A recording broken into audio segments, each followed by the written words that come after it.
Europe 1 Soir. 19h, 21h, Pierre de Villeneuve.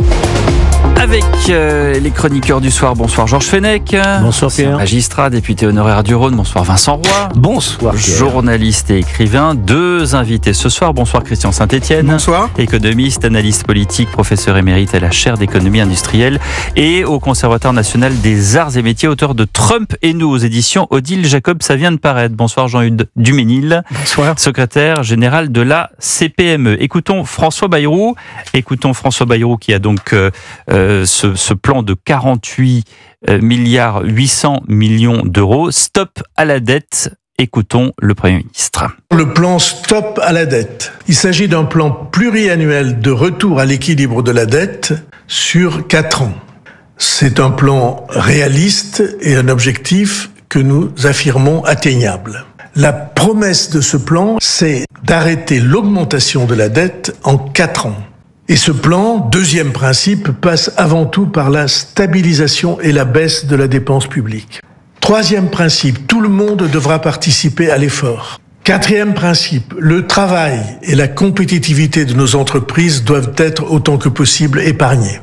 Cinquième principe et dernier, cet effort, enfin, est défini pour être supportable par tous. Il ralentit la croissance des dépenses, mais ne la supprime pas. Et il n'entraîne pas de récession. Christian Saint-Etienne, à froid, ce plan Bayrou, il est bon ou il est pas bon ?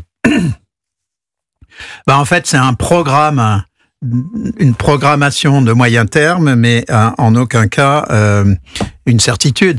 En réalité, quand c'est comme ça que ça a été présenté. Voilà, quand vous analysez ce que dit François Bayrou, ça dépendra beaucoup d'ordonnances à venir, et ça va dépendre de négociations, y compris sur l'assurance chômage.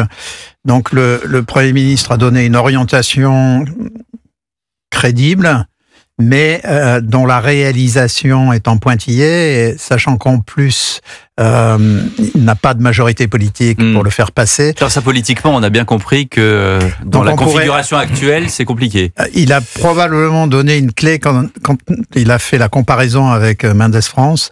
Il a peut-être voulu présenter un programme pour l'histoire davantage que pour régler les problèmes de court terme. Bon, ça c'est dit. Jean-Hugues Duménil, quel est votre avis ? Je crois qu'il faut d'abord saluer le fait que le Premier ministre affirme clairement vouloir casser la spirale d'augmentation de la dette. C'est pour ça que je vous ai fait entendre le sonore sur la dette. Voilà, mais ça, 5 000 euros par seconde. C'est quand même important, parce que on est à 114% du PIB d'endettement, 3 300 milliards de dettes. 345. Et dans le même temps, on est champion d'Europe des prélèvements obligatoires et de la part des dépenses publiques. Donc, effectivement, il y a quand même quelque chose qui ne fonctionne pas. Et dans les mesures d'économie qui sont proposées, les fameux 40 milliards, on a l'impression que c'est le grand soir, mais il faut quand même relativiser. Pour mémoire, 40 milliards sur 1700 milliards de dépenses publiques, ça représente un peu plus de 2%. Donc, quel ménage ou quelle entreprise ne serait pas capable de réduire ses dépenses de 2% ? C'est pas la fin du monde, je crois quand même qu'il faut clairement le dire. Oui, enfin, cela dit, les oppositions et notamment la France insoumise, évidemment, est dans un registre, Vincent Roy, qui est le sien, c'est-à-dire totalement électoral. Quoi qu'on dise, Monsieur Bayrou aurait dit, mais finalement on fait rien, ils auraient crié au scandale. Oui, non, mais de toute façon, pour eux, il suffit de contrer Monsieur Bayrou, de faire sauter le gouvernement. C'est la théorie du chaos. Donc plus il y a de chaos, plus ils se nourrissent du chaos, et mieux ça leur va. Mais ça, c'est de la stratégie politique pure. Remarquez. À tout prendre, Monsieur Bayrou, il a aussi fait de la politique aujourd'hui, puisqu'il a annoncé un programme, et puis il a dit en quelque sorte aux parlementaires, maintenant, vous allez vous débrouiller, moi je vous donne les grandes lignes, on va bien voir ce que ça va donner, sachant qu'il n'a pas de majorité, il met chacun devant ses responsabilités. C'est une autre manière de faire de la politique, mais c'en est. C'est de la politique. Il a fait de la politique aujourd'hui. Alors, certains vont juger qu'il a été habile dans cette manière de mettre chacun devant ses responsabilités, qu'il est rusé. Voilà. Et d'autres vont dire, non, c'est pas si rusé que ça. Et voilà. Mais enfin, tout ça, ça reste de la politique. Écoutez Éric Coquerel à la sortie de cette présentation. chose est simple, c'est que si ce budget reste en l'état, je suppose qu'il y aura un 49.3 pour le faire adopter, parce que les oppositions ne voteront pas. Et s'il y a un 49.3, il y aura une motion de censure, bien évidemment. On la votera, on la proposera, et on fera en sorte que cette catastrophe économique et sociale qu'on nous promet ne soit pas appliquée au pays. Je rappelle que ce qui est quand même paradoxal, c'est qu'il y a un an, ceux qui aujourd'hui veulent imposer cette politique ont été battus, et leur politique avec. Voilà. Je me demande dans quelle démocratie au monde on peut vivre ce genre de moment. Georges Fenech, catastrophe économique et sociale. On est là, toujours dans le vocabulaire de la France insoumise. Moi, je vais vous dire mon sentiment. J'ai envie de croire en François Bayrou. J'ai envie de croire en sa bonne volonté, en certaines formes de courage, quelque part. Mais je crois que la situation est tellement effectivement compromise et qu'en l'absence de majorité politique, je pense que tout cela, malheureusement, ça risque, une grande partie en tout cas de ces annonces, risque d'être des vœux pieux. Vous voulez dire que l'ambition présentée risque d'être édulcorée d'une certaine manière. Oui, encore ambition, moi je voudrais un peu nuancer, notamment M. de Saint-Étienne qui parlait pour l'histoire. Je ne sais pas si ce budget sera pour l'histoire. Un budget qui serait pour l'histoire, ça serait vraiment de renverser la table. C'est-à-dire faire de la réforme de l'État. La réforme de l'État que personne n'a voulu faire. Quid, par exemple, des départements? Quid des 1 million de fonctionnaires que nous avons en plus par rapport à l'Allemagne? Là, on est à 3 000. Quid du Conseil économique et social? Quid des ARS qui nous coûtent 160 millions d'euros et qui ont fait très mal leur travail pendant la Covid? Quid de ceci et de cela? On ne touche pas au fonctionnement structurel, voyez-vous. Et ça serait là. Mais bon, on n'en est pas là, on n'a pas de majorité, il y a un budget, il faudra faire avec. Christian Saint-Étienne, justement, vous pouvez répondre à Georges Fenech là-dessus, sur les réformes structurelles. Alors, effectivement, les réformes structurelles de l'accumulation de niveaux d'administration, c'est un élément important. Il faut se souvenir qu'il y a une mesure, qu'on soit pour ou contre Sarkozy, qui était très intelligente, qui a été votée. C'était le conseiller unique départemental, régional. Le conseil territorial. Tué immédiatement par François Hollande pour la seule raison que ça avait été proposé et voté par Sarkozy. Par son prédécesseur. Donc là, on est au degré zéro de la politique. Alors, malgré tout, quand on regarde... Vous êtes très sollicité, Christian Saint-Étienne. Excusez-moi. Quand on regarde le fond de ce qui est proposé, il y a quand même des informations qu'on ne connaissait pas. Ça fait longtemps que je cherchais, vous avez 20% des Français en ALD. Ça fait longtemps que je cherchais des données au plan international en termes de comparaison, et François Bayrou a lâché une bombe en donnant le chiffre pour l'Allemagne qui est de 5%. Donc là, on voit bien qu'il y a une marge de manœuvre considérable en termes d'amélioration. Il a lâché une autre bombe qui est absolument stupéfiante. Il a dit que 50% des arrêts maladie de plus de 18 mois sont non justifiés. On a envie de dire, mais qu'est-ce qu'on fait, les gens qui gouvernent depuis 10 ans? Parce que c'est des chiffres... Sans avoir ces données sur Europe 1 et sur CNews également, je peux ajouter nos cousins de CNews, on dit ça depuis des mois et des années sur justement l'importance du travail. Aujourd'hui, est-ce qu'on peut mettre la France au travail, Christian Saint-Étienne? Alors, François Bayrou a proposé de supprimer 2 jours fériés. Je trouve que c'est pas la bonne façon d'aborder les choses. J'aurais préféré laisser au terrain la possibilité de prendre les mesures les plus adaptées. Ça fait très longtemps que je propose, parce que les problèmes de la France, ils sont connus depuis 20 ans, ça fait très longtemps que je propose parce que l'erreur initiale, ça a quand même été les 35 heures. Sur les 200 milliards que le Sénat reproche aux entreprises parce qu'elles recevraient des subventions, le Sénat, d'ailleurs, oubliant que les entreprises françaises sont 2 fois plus taxées que les allemandes et que s'il y a des retours, c'est uniquement pour compenser l'excès de fiscalité. Mais si on proposait une transformation complète du modèle, je pense qu'il faudrait passer des 35 heures payées 35 heures à 37 heures payées 37.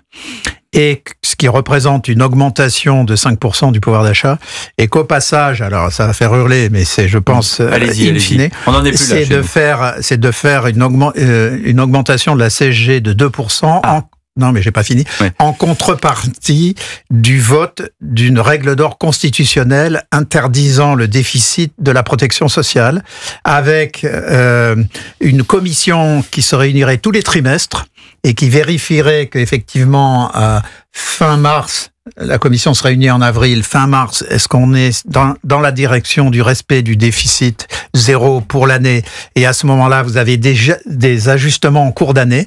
Donc, seule une règle d'or constitutionnelle interdisant le déficit de la protection sociale nous permettra de sortir des déficits récurrents, sachant qu'en plus, et je termine par là, ce qui est absolument monstrueux, c'est qu'on renvoie le paiement de médicaments et de retraites aux générations futures. C'est la négation absolue c'est l'inverse des transferts générationnels intelligents. Donc ça, c'est une nécessité totale. L'autre point que je proposerais, là aussi ça va faire hurler, c'est une erreur colossale de Macron, mais il a été élu en partie grâce à ça. Bon, j'espère que je vais pouvoir sortir d'Europe 1 sans me faire fusiller, mais c'est de rétablir la taxe d'habitation. Pourquoi? Parce que dans la théorie fiscale, c'est l'impôt le plus intelligent qui existe. C'est l'impôt que vous payez en contrepartie de services qui vous sont rendus sur votre territoire, vous ouvrez votre porte, vous voulez qu'il y ait des trottoirs, vous voulez que les routes soient en bon état, vous voulez que les écoles soient chauffées. Et ça, ça a coûté, la suppression de la taxe d'habitation a coûté une 30aine de milliards d'euros. Les municipalités ont compensé en partie la suppression de la taxe d'habitation par l'augmentation des taxes foncières qui touchent les propriétaires. Et après, on s'étonne de l'effondrement de la construction par le BTP. Donc il y a eu un enchaînement de décisions électorales qui ont produit les effets négatifs catastrophiques que nous avons. Et si je rétablissais la taxe d'habitation, là aussi je mets une règle d'or. Aujourd'hui, les représentants des municipalités vous disent toujours « mais mon budget est en équilibre ». En réalité, ils parlent de leur budget de fonctionnement. Il se trouve que 60% du budget d'investissement des collectivités locales, c'est le maintien en condition d'opération des services publics. Donc je mettrai une deuxième règle d'or qui interdirait le déficit des collectivités locales qui serait supérieur à 40% du budget d'investissement. Bon, voilà quelque chose de musclé. Cela dit, vous mettez le doigt sur... rien qu'en utilisant le mot constitutionnel, là on entre quand même dans une impasse politique longue de très très longues années où à chaque fois il faut réunir le Congrès. Et là, vous en conviendrez, Christian Saint-Etienne, dans la configuration actuelle du Parlement, mais aujourd'hui c'est pas possible. Comme dirait mon garagiste, indémerdable. Pardonnez-moi du oui, du mais mot, vous avez raison. Là, mais à un moment donné, on vient de dire que oui, il y a une programmation courageuse dans le discours de Bayrou, mais ça va rien changer parce que de toute façon, s'il le met en œuvre, il va tomber. Donc à un moment donné, il faut donner de l'espoir aux auditeurs et leur dire, mais il y a des solutions. Il y a des solutions. Et effectivement, on peut pas les mettre en œuvre maintenant, mais peut-être un jour, on pourra les mettre en œuvre. Qu'en pensent les entreprises, et notamment les petites? D'abord, par rapport à ce que vient de dire Christian Saint-Etienne, deux observations. Un accord et un désaccord sur la remise en place d'une taxe d'habitation, à condition, et je pense qu'on n'y arrivera jamais, à revenir en arrière sur les augmentations de taxes foncières. Parce que si c'est pour en rajouter une couche... Totalement d'accord. C'est-à-dire que vous mettez en place la taxe d'habitation et vous dites toutes les augmentations de taxes foncières qui sont subséquentes à la suppression de la taxe d'habitation sont de facto annulées. Ce qui me semble un peu compliqué. Mais la deuxième chose... Et par contre, un motif d'accord profond sur la question de la règle d'or. Je pense qu'effectivement, la règle d'or qui consiste à interdire les déficits, c'est une bonne formule pour les régimes de protection sociale. Et c'est d'autant plus une bonne formule que ça existe déjà pour les retraites complémentaires, pour l'Agirc-Arrco, qui est un régime de retraite qui fait des résultats positifs. Donc quand on est toute la journée à nous parler des déficits des régimes de retraite, c'est des régimes que M. Dussopt, à l'époque, voulait taper dedans. Vous en souvenez. Mais ça veut dire qu'il faudrait appliquer la même règle au régime de base et effectivement interdire les déficits. Et là, ça pourrait fonctionner. Et puis pour redonner de l'espoir, juste un point quand même sur la durée du travail. Nous, ce que nous avions proposé dans le cadre des discussions sur les retraites, c'était la CPME, exactement, c'était de mettre en place une retraite par capitalisation. On ne va pas faire autrement. Bien sûr. Pour financer cette retraite par capitalisation sans augmenter les cotisations, parce que sinon c'est pas la peine, c'était de passer de 35 heures à 36 heures hebdomadaires, ce qui est quand même pas le grand soir, et que la 36e heure propose soit 37. Payer 37. cette Payer 36e heure soit du salaire différé, c'est-à-dire qu'elle soit Oui. affectée à chacun pour financer sa propre Mais retraite. là, on vous dit, Et il là, n'y ça serait un aura motif pas d'espoir 37 pour la jeune heures, il y aura génération. 2 jours fériés, évidemment, mis en suspens. Georges Fenech. Non, je vais ajouter simplement, il y a un peu de flou dans tout ce qu'il nous a dit. Il nous parle de niche fiscale, on ne sait pas qui ça va toucher. Il nous parle de suppression, enfin de réinternalisation de certaines jusqu'au 15 agences. septembre, hein. On ne sait pas de quelles agences il Mais parle. le détail va venir, sinon ça aurait été un D'accord, discours de mais moi, 3 ce que heures. je voudrais dire d'un mot, Rapidement, parce qu'il faut que j'envoie la pub. le vrai juge, ça va être qui? Les marchés financiers, Exactement. les agences de notation et peut-être le FMI. Et là, on sera au pied du mur, ça sera terminé. On ne s'amusera plus avec les oppositions, les motions de censure. La France sera au niveau de la Grèce. Voilà. Et ça a été le préambule d'ailleurs de François Bayrou sur la Grèce.